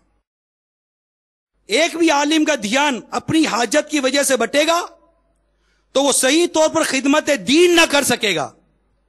دینی تعلیم پر اس کی درست توجہ نہ ہو سکے گی، لہذا انہیں علمی خدمت کے لیے فارغ کرنا افضل ہے. کتنی میٹھی اور پیاری اور ستھری بات بتائی ہے حضرت عبداللہ ابن مبارک رحمت اللہ تعالی علیہ نے. اور ایک بہت ہی پیارا مقام بتایا ہے کہ دین کی خدمت، یعنی آپ لوگوں کی جو رشتہ دار ہیں کی خدمت بالکل جو ہے جن کو فوقیت ہے ان کو ہے، لیکن آپ دیکھیے کہ ہمارے ان عطیات سے، ہمارے ان زکوٰۃ سے، ہمارے ان ڈونیشن سے دین کے کام کو کتنا نفع پہنچے. البتہ ہمیں اللہ کی راہ میں خرچ کرنے کا ذہن رکھنا چاہیے، اور اللہ کی راہ میں خرچ کرنے سے یاد رکھیے مال گھٹتا نہیں ہے، مال بڑھتا ہے. یہ ذہن بنا لیں. اور دعوت اسلامی کی سنت و بھرے مدنی ماحول میں اپنے عطیات دیجیے. الحمدللہ عز و جل اس مدنی ماحول میں جامعۃ المدینہ 100 سے زیادہ جامعۃ المدینہ ہے. تو کہنے کا مقصد یہ میٹھے اسلام بھائیوں کہ دعوت اسلامی کے سنت و برے محکمے کے مدنی ماحول میں بہت سارے مدنی کام ہیں، اور دعوت اسلامی بالخصوص یہ رجب، شعبان اور رمضان اور پھر بقر عید کے اندر کھالوں کے ذریعے عطیات جمع کرتی ہے. تو آج رجب المرجب کی 12ویں شب ہے، تو بہتر جانا کہ ابھی سے ہم اپنے اسلامی بھائیوں تک، ہمارے مدنی چینل کے ناظرین تک اپنا پیغام پہنچائیں اور انہیں اس بات کی ترغیب دلائیں کہ ہمیں اپنے عطیات، اپنی زکوٰۃ، اپنے فطرے دعوت اسلامی کو دینے چاہیے. ذمہ داران دنیا بھر میں جہاں جہاں ہوتے ہیں وہ ان تک اپروچ کریں، ان سے رابطہ کریں اور انہیں اپنے مدنی کاموں کے بارے میں بتائیں، انہیں عطیات کے بارے میں بتائیں، تاکہ یہ جب مدنی کام سنیں گے، مدنی کام دیکھیں گے، خود مدنی چینل دکھائیں. میں نہیں سمجھتا کہ مدنی چینل دیکھنے کے بعد اب دعوت اسلامی کے مدنی کاموں کے حوالے سے کسی کے ذہن میں کوئی بھی شبہات ہو. گونگے بیروں کا اور خصوص اسلامی بھائیوں کے مدنی کام ہم دیکھتے ہیں، جامعۃ المدینہ ہم دیکھتے ہیں، علماء کو ہم دیکھتے ہیں، مفتیان کرام کو ہم دیکھتے ہیں، دارالفتاح ہم دیکھتے ہیں، روحانی علاج ہم دیکھتے ہیں. جو سنتوں کی خدمت دعوت اسلامی کے ذریعے ہو رہی ہے، اللہ تعالیٰ ہمارے امیل سنت کو سلامت رکھے، یہ کسی سے ڈھکی چھپی نہیں ہے. ظاہر ہے کہ اتنا بڑا سسٹم، کتنا بڑا سسٹم ہے، اس کی جھلک دیکھیں گے آپ، جھلک دیکھیں گے. آپ کو اسکرین پر میں جھلک دکھاؤں. چلیں دنیا بھر کے مدنی چینل دیکھنے والوں اور ہفتہ وار اجتماع میں شریک اسلام بھائی دیکھیں دعوت اسلامی کی مدنی کاموں کی کچھ جھلکیاں. اللہ عز و جل کی رحمتوں، میٹھے میٹھے مصطفیٰ صلی اللہ تعالی علیہ وآلہ وسلم کی عنایتوں، صحابہ کرام علیہ مردوان کی برکتوں، اولیاء اعظام رحمت اللہ تعالی علیہم کی نسبتوں، علماء و مشائخ اہل سنت دامت فیوزہم کی شفقتوں، اور امیر اہل سنت دامت برکاتہم العالیہ کی شب و روز کوششوں کے نتیجے میں باب المدینہ کراچی سے اٹھنے والی مدنی تحریک دعوت اسلامی کا مدنی پیغام دیکھتے ہی دیکھتے باب الاسلام سندھ، پنجاب، خیبر پختونخوا، کشمیر، بلوچستان اور پھر ملک سے باہر ہند، بنگلہ دیش، عرب امارات، سری لنکا، برطانیہ، آسٹریلیا، کوریا، جنوبی افریقہ، یہاں تک کہ تادم بیان دنیا کے متعدد ممالک میں پہنچ چکا ہے. کفار میں تبلیغ، لاکھوں بے عمل مسلمان نمازی اور سنتوں کے عادی بن چکے ہیں. مختلف ممالک میں کفار بھی مبلغین دعوت اسلامی کے ہاتھوں مشرف با اسلام ہوتے رہتے ہیں. مدنی قافلے، عاشقان رسول کے سنتوں کی تربیت کے بے شمار مدنی قافلے ملک با ملک، شہر با شہر اور قریہ با قریہ سفر کر کے علم دین اور سنتوں کی بہاریں لٹا رہے اور نیکی کی دعوت کی دھومیں مچا رہے ہیں. مدنی تربیت گاہیں، متعدد مقامات پر تربیت گاہیں قائم ہیں جن میں دور و نزدیک سے اسلامی بھائی آ کر قیام کرتے، عاشقان رسول کی صحبت میں سنتوں کی تربیت پاتے اور پھر قرب و جوار میں جا کر نیکی کی دعوت کے مدنی پھول مہکاتے ہیں. مساجد کی تعمیر کے لیے مجلس خدام المساجد قائم ہے. ملک و بیرون ملک متعدد مساجد کی تعمیرات کا ہر وقت سلسلہ رہتا ہے۔ کئی شہروں میں مدنی مراکز فیضان مدینہ کی تعمیرات کا کام بھی جاری ہے۔ ائمہ مساجد، بے شمار مساجد کے امام و مؤذنین اور خادمین کے تقرر کے ساتھ ساتھ مشاہرے یعنی تنخواہوں کی ادائیگی کا بھی سلسلہ جاری ہے۔ خصوصی اسلامی بھائی یعنی گنگے بہرے اور نابینا اسلامی بھائیوں میں بھی مدنی کام ہو رہا ہے اور ان کے مدنی قافلے بھی سفر کرتے رہتے ہیں۔ نیز اشاروں کی زبان سیکھنے کے لیے وقتاً فوقتاً 30 دن کے کورسز بھی ہوتے رہتے ہیں۔ جیل خانہ جات، قیدیوں کی تعلیم و تربیت کے لیے جیل خانوں میں بھی مدنی کام کی ترکیب ہے۔ کراچی سینٹرل جیل میں قیدیوں کو عالم بنانے کے لیے جامعۃ المدینہ کا بھی سلسلہ ہے۔ کئی ڈاکو اور جرائم پیش افراد جیل کے اندر ہونے والے مدنی کاموں سے متاثر ہو کر تائب ہونے کے بعد رہائی پا کر عاشقان رسول کے ہمراہ مدنی قافلوں کے مسافر بننے اور سنتوں بھری زندگی گزارنے کی سعادت پا رہے ہیں۔ آتشی اسلحے کے ذریعے اندھا دھند گولیاں برسانے والے اب سنتوں کے مدنی پھول برسا رہے ہیں۔ مبلغین کی انفرادی کوششوں کے باعث کفار قیدی بھی مشرف با اسلام ہو رہے ہیں۔ اجتماعی اعتکاف، دنیا کی بے شمار مساجد میں ماہ رمضان کے 30 دن اور آخری عشرے میں اجتماعی اعتکاف کا اہتمام کیا جاتا ہے۔ ان میں ہزارہا اسلامی بھائی علم دین حاصل کرتے، سنتوں کی تربیت پاتے، نیز کئی معتکفین چاند رات ہی سے عاشقان رسول کے ساتھ سنتوں کی تربیت کے مدنی قافلوں کے مسافر بن جاتے ہیں۔ ہفتہ وار، صوبائی اور حج کے بعد سب سے بڑا اجتماع، دنیا کے مختلف ممالک میں ہزاروں مقامات پر ہونے والے ہفتہ وار سنتوں بھرے اجتماعات کے علاوہ عالمی اور صوبائی سطح پر بھی سنتوں بھرے اجتماعات ہوتے ہیں جن میں لاکھوں عاشقان رسول شرکت کرتے ہیں، اور اجتماع کے بعد خوش نصیب اسلامی بھائی سنتوں کی تربیت کے مدنی قافلوں کے مسافر بھی بنتے ہیں۔ مدینۃ الاولیاء ملتان شریف پاکستان میں واقع صحرائے مدینہ کے کثیر رقبے پر ہر سال 3 دن کا بین الاقوامی سنتوں بھرا اجتماع ہوتا ہے جس میں دنیا کے کئی ممالک سے مدنی قافلے شرکت کرتے ہیں۔ بلا شبہ یہ مسلمانوں کا حج کے بعد سب سے بڑا اجتماع ہوتا ہے۔ صحرائے مدینہ مدینۃ الاولیاء ملتان اور صحرائے مدینہ باب المدینہ کراچی کا کثیر رقبہ دعوت اسلامی کی ملکیت ہے۔ اسلامی بہنوں میں مدنی انقلاب، اسلامی بہنوں کے بھی شرعی پردے کے ساتھ متعدد مقامات پر ہفتہ وار اجتماعات ہوتے ہیں۔ لاتعداد بے عمل اسلامی بہنیں باعمل، نمازی اور مدنی برقعوں کی پابند ہو چکی ہیں۔ دنیا کے مختلف ممالک میں شرعی پردے کے ساتھ تقریباً روزانہ ہزاروں مدارس بنام مدرسۃ المدینہ بالغات بھی لگائے جاتے ہیں۔ ایک اندازے کے مطابق پاکستان بھر میں اسلامی بہنوں کے 3326 مدرسے روزانہ لگتے ہیں، جن میں 46,268 اسلامی بہنیں قرآن پاک، نماز اور سنتوں کی مفت تعلیم پاتی اور دعائیں یاد کرتی ہیں۔ الحمدللہ عز و جل ذمہ دارہ اسلامی بہنوں کی مدنی تربیت کے لیے ملک کے مختلف مقامات پر قرآن و حدیث کورس اور باب المدینہ کراچی میں 12 دن کے تربیتی کورس اور قافلہ کورس کی بھی ترکیب ہوتی ہے۔ مدنی انعامات، اسلامی بھائیوں اور اسلامی بہنوں اور طلباء کو فرائض و واجبات، سنن و مستحبات اور اخلاقیات کا پابند بنانے اور مہلکات یعنی گناہوں سے بچنے کے لیے مدنی انعامات کی صورت میں ایک نظام عمل دیا گیا ہے۔ بے شمار اسلامی بھائی، اسلامی بہنیں اور طلباء مدنی انعامات کے مطابق عمل کر کے روزانہ سونے سے پہلے فکر مدینہ یعنی اپنے اعمال کا جائزہ لے کر رسالے میں دیے گئے خانے پر کرتے ہیں۔ مدنی مذاکرات، بسا اوقات مدنی مذاکرات کے اجتماعات کا انعقاد بھی ہوتا ہے جس میں عقائد و اعمال، شریعت و طریقت، تاریخ و سیرت، طبابت و روحانیت وغیرہ مختلف موضوعات پر پوچھے گئے سوالات کے جوابات دیے جاتے ہیں۔ یہ جوابات خود امیر اہل سنت دامت برکاتہم العالیہ عطا فرماتے ہیں۔ روحانی علاج اور استخارہ، دکھیارے مسلمانوں کا تعویذات کے ذریعے فی سبیل اللہ علاج کیا جاتا ہے۔ ماہانہ 3 لاکھ سے زائد تعویذات اور اوراد و وظائف، 30,000 سے زائد مکتوبات اور کم و بیش 30,000 استخارے بھی کیے جاتے ہیں۔ حجاج کی تربیت، حج کے موسم بہار میں حاجی کیمپوں میں مبلغین دعوت اسلامی حاجیوں کی تربیت کرتے ہیں۔ حج و زیارات مدینہ منورہ میں رہنمائی کے لیے مدینے کے مسافروں کو حج کی کتابیں بھی مفت پیش کی جاتی ہیں۔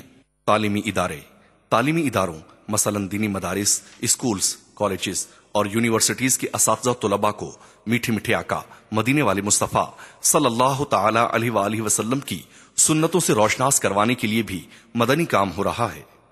بے شمار طلباء سنتوں بھرے اجتماعات میں شرکت کرتے ہیں، نیز مدنی قافلوں کے مسافر بھی بنتے رہتے ہیں۔ الحمدللہ عز و جل متعدد دنیاوی علوم کے دلدادہ بے عمل طلباء نمازی اور سنتوں کے عادی ہو چکے ہیں۔ جامعۃ المدینہ، ملک و بیرون ملک میں کثیر جامعات بنام جامعۃ المدینہ قائم ہیں۔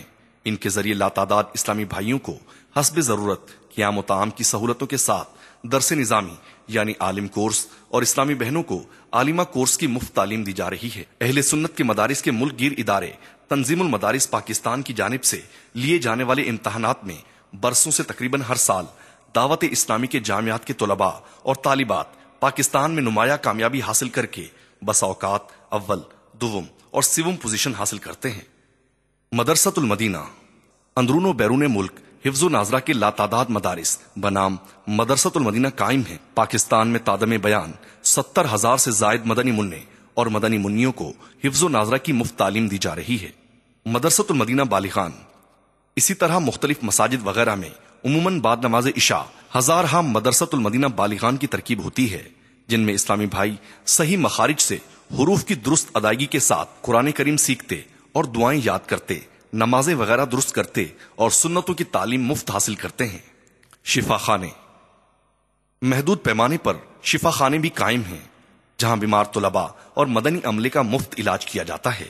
تخصص فی الفقہ یعنی مفتی کورس اور تخصص فی الفنون کا بھی سلسلہ ہے، جس میں متعدد علماء کرام افتاء کی تربیت اور مخصوص علمی فن کی مہارت پا رہے ہیں۔ شریعت کورس و تجارت کورس ضروریات دین سے روشناس کروانے کے لیے وقتاً فوقتاً مختلف کورسز کروائے جاتے ہیں، مثلاً اپنی نوعیت کا منفرد شریعت کورس اور تجارت کورس وغیرہ۔ مجلس تحقیقات شرعیہ مسلمانوں کو پیش آنے والے جدید مسائل کے حل کے لیے مجلس تحقیقات شرعیہ مصروف عمل ہے، جو کہ دعوت اسلامی کے مبلغین، علماء و مفتیان کرام پر مشتمل ہے۔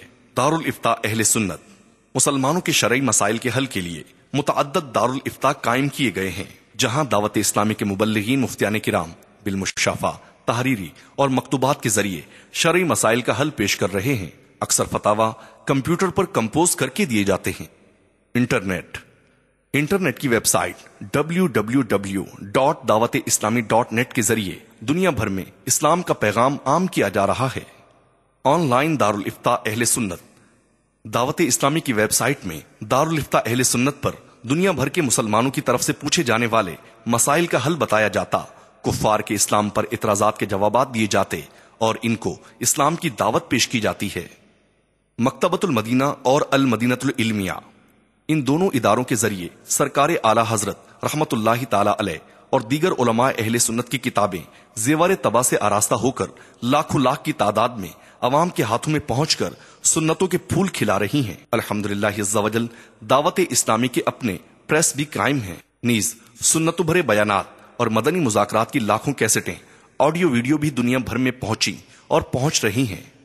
مختلف کورسز مبلغین کی تربیت کے لیے مختلف کورسز کا اہتمام کیا جاتا ہے، مثلا 41 دن کا مدنی قافلہ کورس، 63 دن کا تربیتی کورس، گونگے بہروں کے لیے 30 دن کا قفل مدینہ کورس، امامت کورس اور مدرس کورس وغیرہ۔ اصال ثواب اپنے مرحوم عزیزوں کے نام ڈلوا کر فیضان سنت، نماز کے احکام اور دیگر چھوٹی بڑی کتابیں تقسیم کرنے کے خواہش مند اسلامی بھائی مکتبۃ المدینہ سے رابطہ کرتے ہیں۔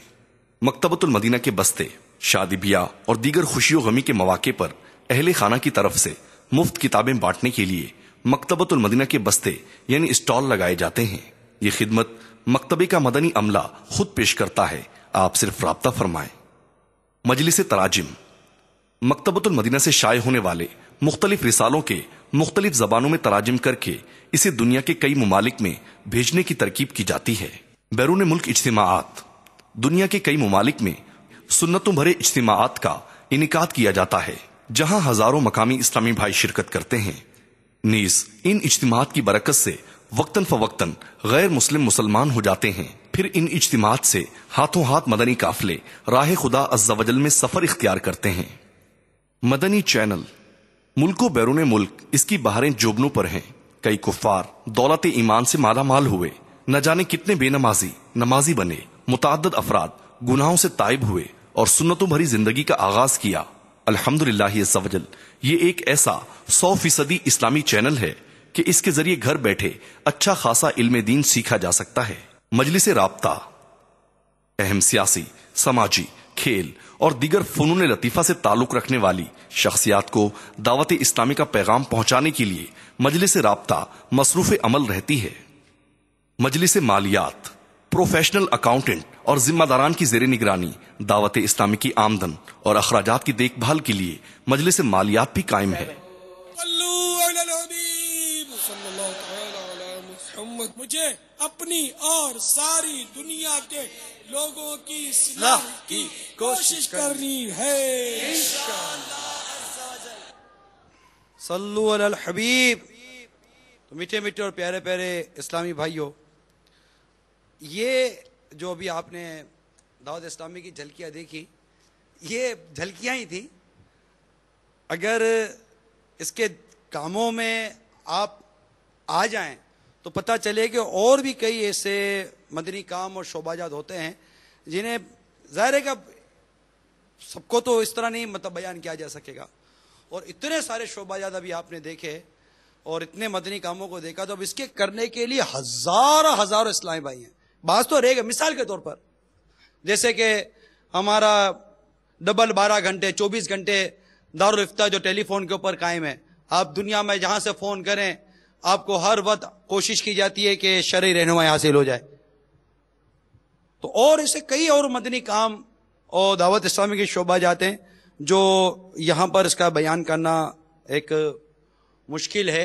اور اس کے لیے الحمدللہ دنیا بھر میں ہزاروں اسلامی بھائی شب و روز مصروف عمل رہتے ہیں. اب آپ خود غور کیجئے کہ ایک گھر چلانا اس وقت، یا جو اپنی انڈسٹری چلاتے ہیں، اپنی فیکٹری چلاتے ہیں، یا کوئی چھوٹی موٹی ملٹی نیشنل کمپنی چلاتے ہیں، وہ دیکھیے کہ ایک گھر کو، ایک انڈسٹری کو، ایک اپنی کمپنی کو چلانے کے لیے بالکل وہ کہتے ہیں نا بال سے پسینہ نکل آتا ہے. تو اور پھر مہنگائی، جس طرح کے حالات اور معاملات ہیں سب جانتے ہیں.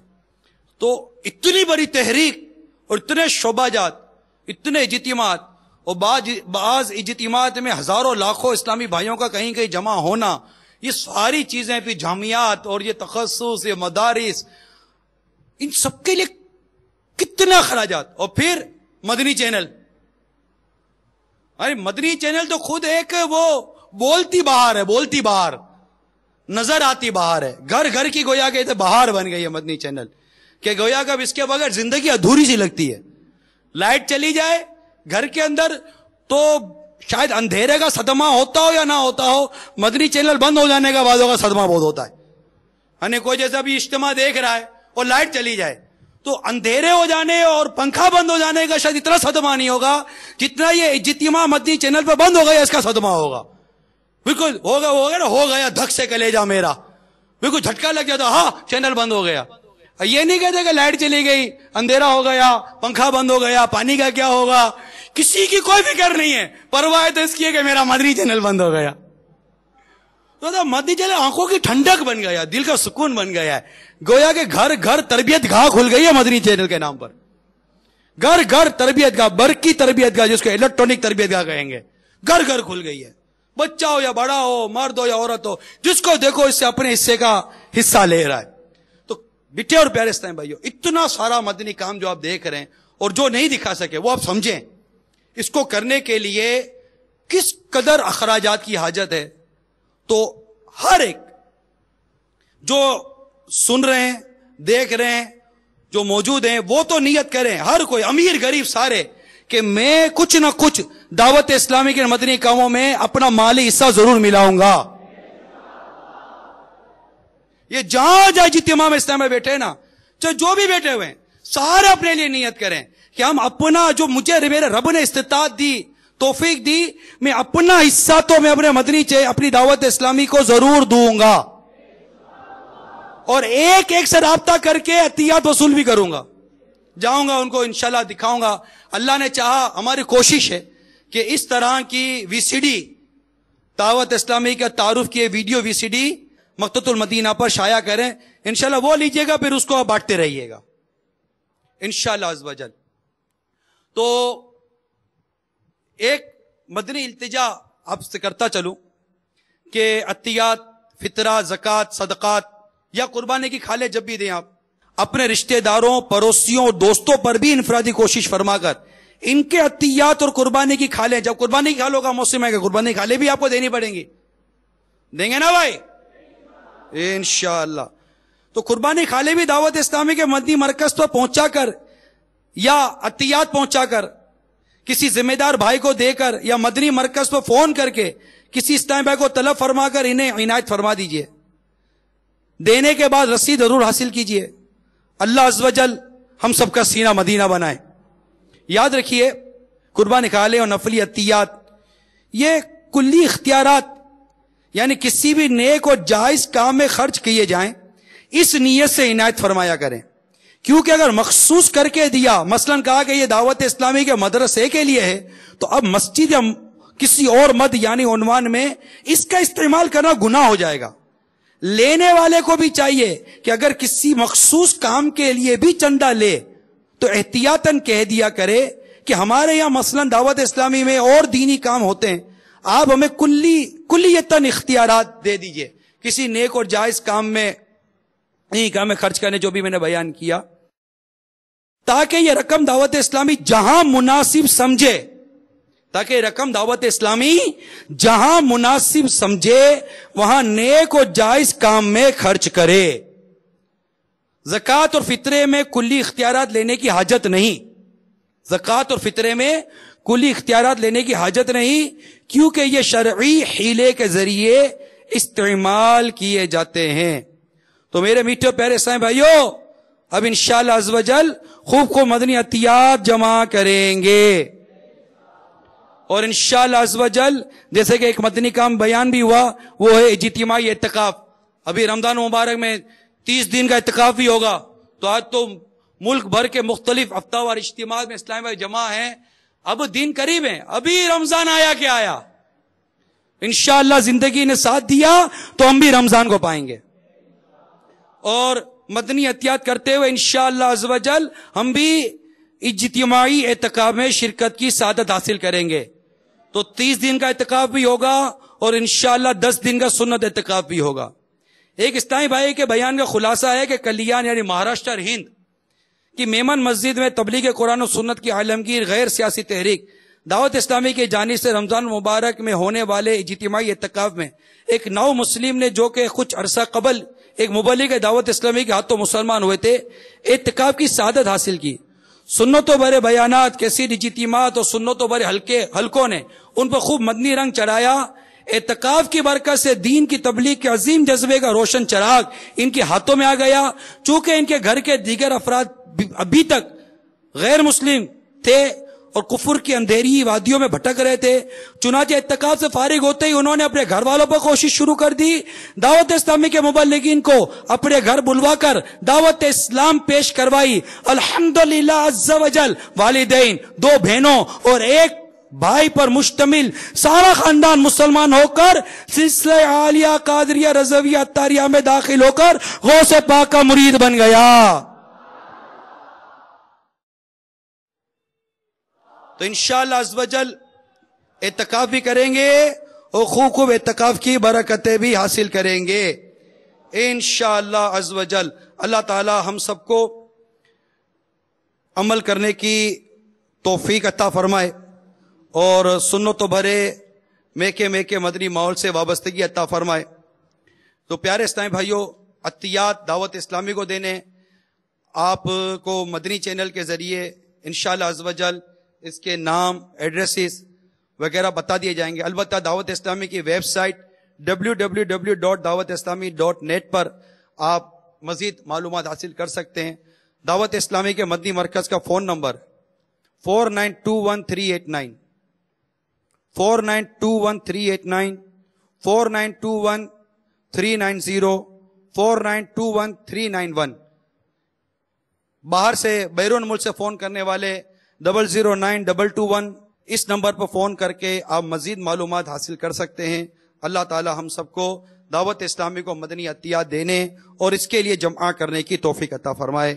آمین بجاہ النبی الامین صلی اللہ تعالی علیہ وسلم. اللہ تعالیٰ نے انسانیت کو بے شمار فضیلت و مراتب سے نوازا. نبی و رسول، صدیقین و صالحین، اولیاء، شہداء، پھر ان سے صادر ہونے والے خرقے عادت امور کہ اگر نبی یا رسول سے صادر ہو تو معجزہ، ولی اللہ سے صادر ہو تو کرامت. چنانچہ گزشتہ صدی کی عظیم علمی و روحانی شخصیت اعلی حضرت ولی نعمت، عظیم البرکت، عظیم المرتبت، پروانہ شمع رسالت، مجدد دین و ملت، حامی سنت، ماہی بدعت، الشاہ امام احمد رضا خان علیہ رحمت الرحمان، جن کی علمی و فکری کاوشیں اور ان سے صادر ہونے والی کرامات پر مشتمل مشتمل بیان امام اہل سنت اعلیٰ حضرت علی رحمت رب العزت سچے عاشق رسول تھے. آپ کو اللہ تعالیٰ نے بے شمار خوبیوں سے مالا مال کیا. آپ ولی اللہ تھے, آپ مفتی بن گئے تھے, فتاوا آپ نے لاکھوں لکھے. علماء حرمین طیبین نے 14ویں صدی کا مجدد قرار دیا. عالمان مکہ و طیبہ نے لی تجھ سے سند, ہیں وہ تیرے قدرداں احمد رضا خان قادری.